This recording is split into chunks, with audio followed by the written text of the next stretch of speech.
Hi, in this video we are going to be looking at how to style links on a web page using CSS code.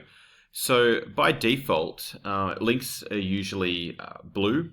So if we have a look at this web page here, I've just got a heading on the page, and then I've got 4 links here.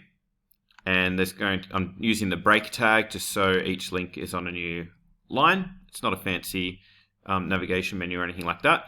But each link takes you to a different page, and it says text on a link.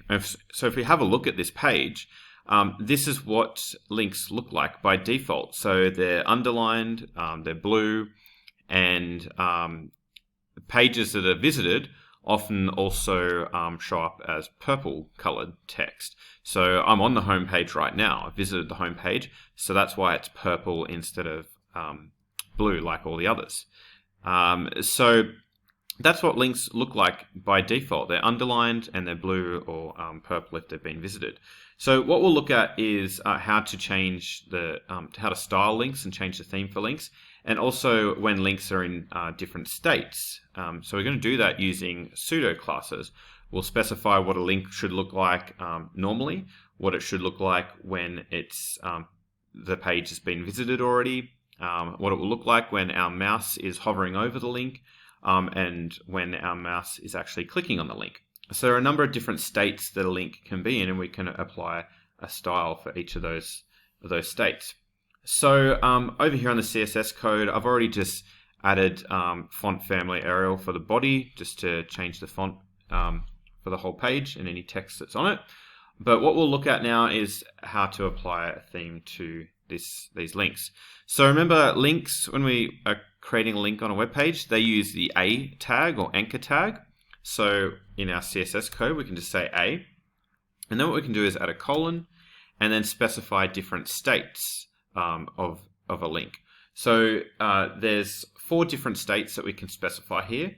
They are link, hover, active, and visited.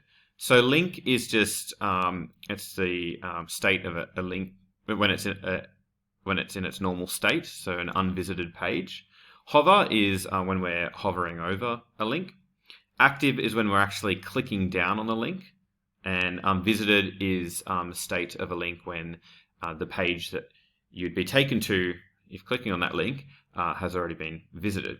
So what I'm going to do, just to change the links style when it's just when the page hasn't been visited and I'm not hovering my mouse over it or clicking on it or anything like that, is I'll just say link.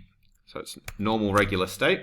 And what I'm going to do is I'm going to change the color of the links, and I'm also going to get rid of the underline, so there's no underline.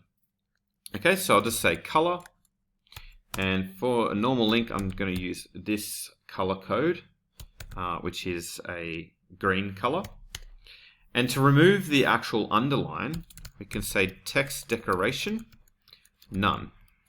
All right, so if I've saved that code and I go back and refresh the page, we can now see that all of the links, they're no longer underlined. So the lines under each link have gone, and the color has changed to green, except for home, because I've already visited the home page. So it's changed to purple to indicate that page has already been visited. So if I want to make sure that they're all green, including visited links, then what I would need to do is also add a visited. Oops, no space there. A visited. And we could also combine this in one line of code. We could do a link, comma, a visited. So just to show that now, actually, if we wanted to apply the same theme for both a normal unvisited link and a visited link, we could use that code. So now they're actually all green. All right, but just to show you, if we did want to have a separate theme for visited links, maybe a slightly different color, I'll go with this color, which is just a slightly lighter green. You might not even notice it. Yeah, it's a bit hard to notice, but it is a slightly lighter shade of green. Okay, so you can do that. You can have a different color or a different style altogether for visited links.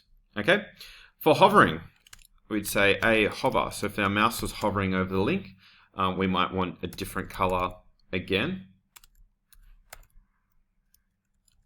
Going to use a darker green for when I'm hovering over.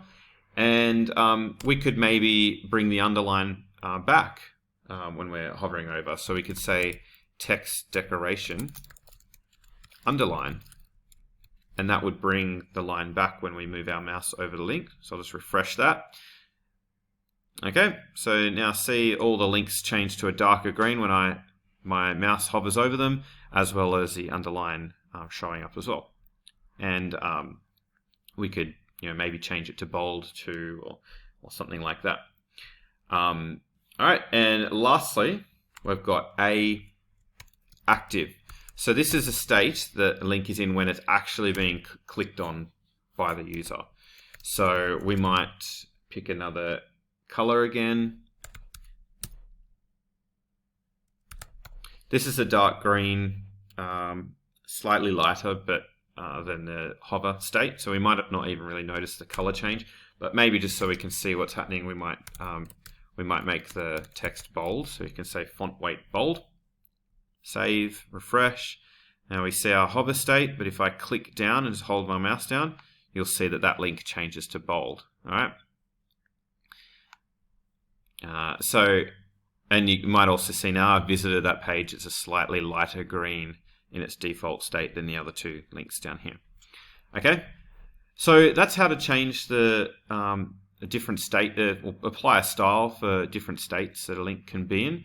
But there's a number of different ways that we can style links. They don't have to just be text. We can, instead of putting text within these angle brackets here, to have text as a link, we can instead use images or icons. So we could put an image tag in here and add an image for a button or an icon. We can also make buttons. So we could add borders to our links. We could change the background color. We could add some padding. There's all sorts of things that we can do to take regular text links and turn them into buttons, and we could also add fade effects when we hover our mouse over them so the color gradually changes. Lots of different things we'll do, but we'll look at that in some future tutorials when we start creating themes for a whole website. That's it for this tutorial. Thanks for watching, and I'll see you in the next one.